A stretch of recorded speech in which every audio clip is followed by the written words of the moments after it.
rocks between the apostles are infamous for channeling the southeasterly wind down the back of Table Mountain. The southeaster is known as the Cape Doppler because it blows the smog of the city out to sea.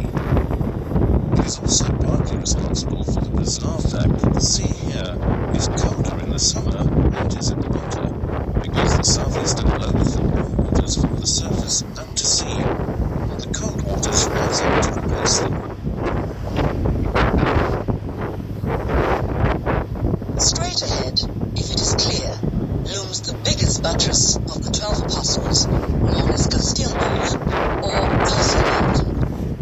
And the gully just before it is Castilbord, which provides the easiest access up Table Mountain from Camps Bay. It is up Castilbord that, in the early 19th century, a temporary cableway carried building materials onto Table Mountain for the construction of reservoirs on the summit. The amusing thing about this cableway is that it was powered by a steam engine, which had to be pulled up the gorge. These reservoirs were initially built to supply Cape Town with water, but the city's requirements have long since surpassed the dam's capacity, and they are now just a drop in the ocean. If you love markets, do not adjust your earphones and listen.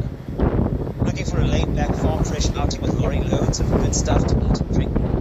The past decade has been a proliferation of markets popping up all over the Cape, where local farmers, bakers, brewers, and players of the good stuff sell their produce to the public, cutting off the middleman. Friday evening should take you to the Bay Harbour Market in Hout Bay. On a Saturday morning, you may wish to explore the O'Hunnies at City Farm Market near the V&A, or the Neighbour Goods Market at the Mr. Ward, trendy Woodstock nearby. And don't miss the V&A Food Market or the Mojo Market at Sandpoint any other time of the week. For more interest, there are even steam train trips to the Northern Railway Market. Whatever takes your fancy, Cape Town will not disappoint.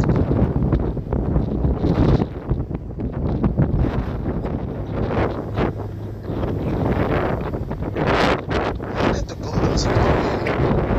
You'll notice that even though this is prime real estate, none of them are over 3 stories high.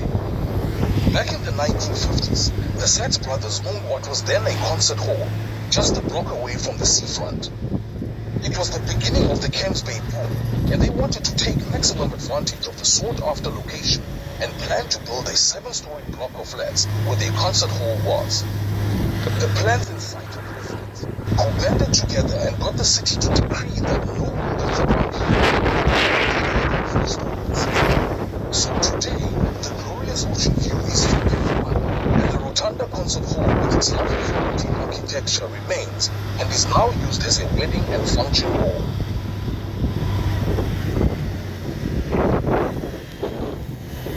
Straight ahead of you is Lion's Head, and to your right is Table Mountain, and weather permitting, you should be able to see the back of the cableway station at the highest point. To the right of it, you can see the gully where all the walks up from the cableway station make their way onto the summit. On our left is Barley Bay, and the point across the bay is called Buckoven. It gets its name, baking oven, from the biggest rock which has a hole in its side that resembles an old wood-fired bread oven. Buckoven is just one of the stunning beaches in the Camps Bay area. The main beach is a favorite of the glossy magazines, and you will often see photo shoots there. Then there's Glen Beach, a small beach which is very popular with the surfers. Seeing Camps Bay today, it's hard to believe it wasn't always a sought-after location. Just over 100 years ago, people considered it too far from town. The government even tried putting in a tram service, but the area was still only used as a summer holiday area with tents and bungalows.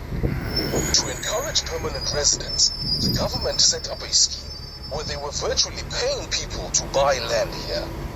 For a small monthly rental, a plot would be cleared, water and services paid for, and some lucky residents even had their house built for them.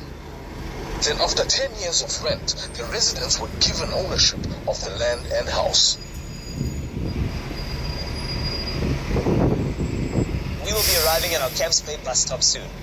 Wherever you have chosen to stay in Cape Town, this popular beach is a must-see. During summer, Camps Bay is a campground of suntanners and sundowners, and capturing that Instagram picture of the clear ocean between Lion's Head and Table Mountain. And please do capture that picture, because if it didn't happen on social media, it didn't happen.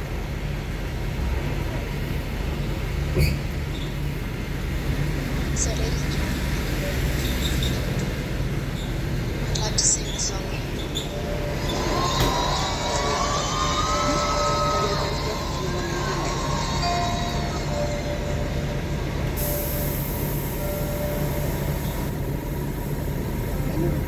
Let's go around and then we'll decide.